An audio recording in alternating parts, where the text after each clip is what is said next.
How to connect crypto.com to DeFi Wallet. If you want to connect crypto.com to DeFi Wallet, it is actually quite very simple to do so. All you have to do is go ahead and first of all open the crypto.com DeFi Wallet application. Then click on the gear icon from the top left, which is the settings icon. Once you select the settings icon, here you can see this connect to crypto.com app. So all you have to do is just click on connect to crypto.com app here. It'll ask you for a confirmation, agree to these terms and conditions, and click on connect the wallet button. It will ask you to enter your crypto.com app account email. Select that and select send connection email. It will send an email to your mail, so make sure you click the connect button from your mail.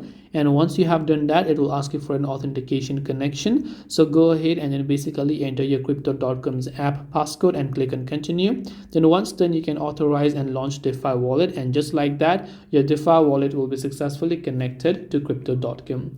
So I hope that this video helped you. If you have got any further questions, feel free to leave them down below. Thank you for watching and see you in the next video.